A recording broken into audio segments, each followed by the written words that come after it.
Hey everyone, I'm back with another tutorial, and today I'm going to be showing you how I made this gigantic frat-style college banner. So this is the third banner that I've made of this style. I really am interested in making some more, so if you want one, we can talk about design options and things like that. So make sure you contact me. I'll leave the link down in the description box below.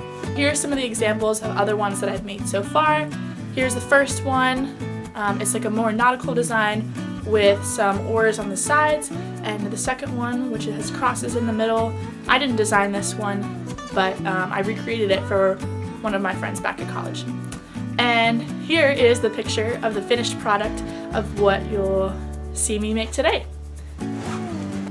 So here's this banner. As you can see, it's just a normal bed sheet. So I bought it at Walmart for like maybe $5 or $6. It's just a regular flat bed sheet that I'm painting on, and I'm using acrylic paints on it. You have to be really careful when you paint on these though, because it goes, this is the back of the sheet, it goes all the way through the sheet. Yeah, I used a drop cloth when I was painting to make sure it didn't go through. Okay, so the first thing that I did was pick a design. I knew I wanted something that was already kind of pre-made, but at the same time I could customize it for my friends. So what I ended up doing was picking the Coors Banquet logo because they like this drink. So I changed it. Instead of support woodland firefighters, on the banner part it says support broke college students. I left the bottom half the same, and I made the top half a nitro, which is our UCF's mascot, instead of a woodland firefighter.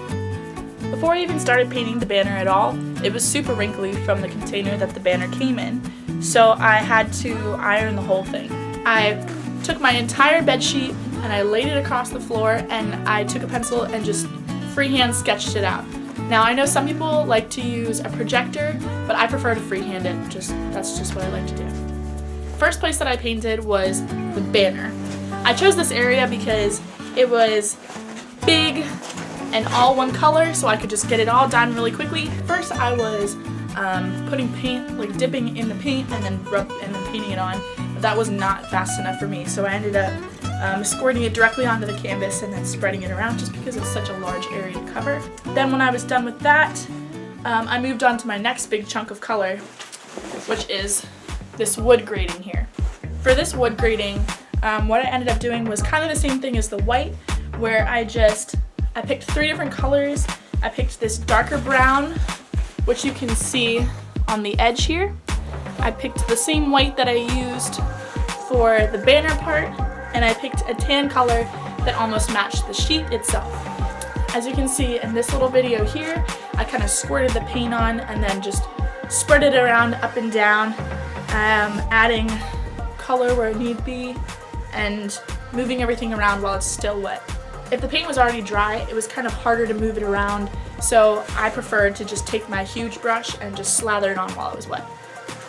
When I was done with that, I painted FTA at the bottom. It's an inside joke with my friends. It stands for the apartment, instead of their Greek letters because they're not in fraternities.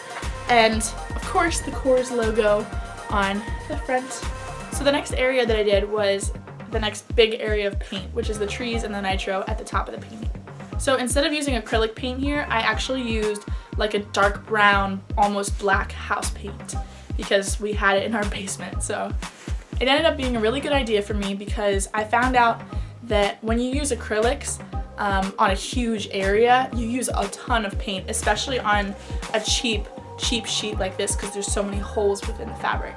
So we had a ton of the house paint, so I just used that. I actually did the outline first, so you can see that the lines on the outline are a little bit darker than the rest.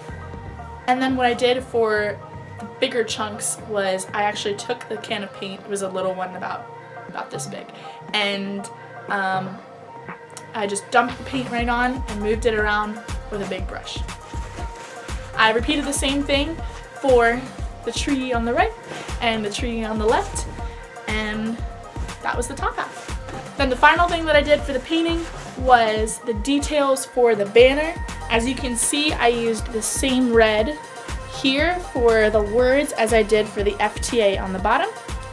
And for the sides of the banner, these little details on the sides, I use the same paint as the black on the top.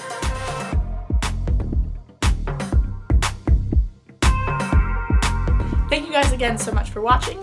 I hope you liked this video. Give it a thumbs up and hit that subscribe button because I'm going to be making a lot more crafts this summer. And once again, if you want to buy a banner, please let me know. I would love to make another one. See you next time.